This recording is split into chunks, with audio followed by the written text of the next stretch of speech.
Hi there. Business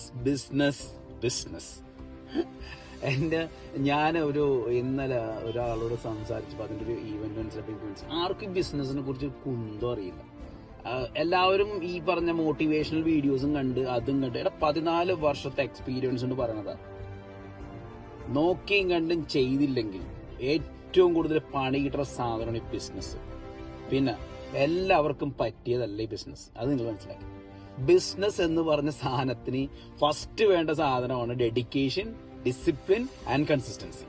ഈ 3 സാധനം ഇല്ലാണ്ട് നീ ഇതിനകത്തേക്ക് ഇറങ്ങിയിട്ടുണ്ടെങ്കിൽ എന്റെ പൊന്നു മോനെ ഉള്ളത് കൂടി ഇല്ലണ്ടാവും. Because first you need this things. ഇപ്പൊ നിങ്ങൾ വിചാരിക്കും, ചില ആളുകൾ വന്ന് കമന്റ് ചെയ്യുമായിരിക്കും, അല്ലെങ്കിൽ എന്താ പറയുക, ചില ആളുകൾ വന്നിട്ട് പറയും ഞാനൊക്കെ ബിസിനസ് നിങ്ങൾ കണ്ടു, അയാള് 11 മണിക്ക് എണീക്കണേ, 1 മണിക്ക്. എന്റെ പൊന്നുമോനെ, അവനൊക്കെ ബിസിനസ് ഒരു കാലത്ത് ചെയ്ത് സക്സസ്ഫുൾ ആക്കി ഒരു ബ്രെയിനിൽ കയറ്റിയിട്ടതിന് ശേഷം അവൻ 11 മണിക്ക് എണീക്കണം, 12 മണിക്ക് എണീക്കണം. അവനൊരു കാലം ഉണ്ടായിരുന്നു.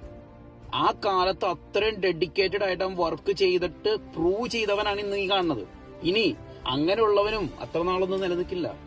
കൺസിസ്റ്റന്റ് ആയിട്ട് രാവിലെ എഴുന്നേക്കാൻ പറ്റുകയും കൺസിസ്റ്റന്റ് ആയിട്ട് ജോബിലും എല്ലാത്തിലും ഡെഡിക്കേഷൻ കാണിക്കുന്നവന് മാത്രം പറ്റിയ സാധനം ബിസിനസ്. അല്ലാതെ 9 to 5 ജോലി ചെയ്യുന്നവന് പറ്റിയ സാധനമല്ല ബിസിനസ്. മനസ്സിലാക്കി. ഉള്ളതും കൂടി പോയി വെണ്ണീർ സാധനം മേടിച്ച് വിൽക്കലല്ല business. There are many things on it. Stay tuned. I will come back to you tomorrow.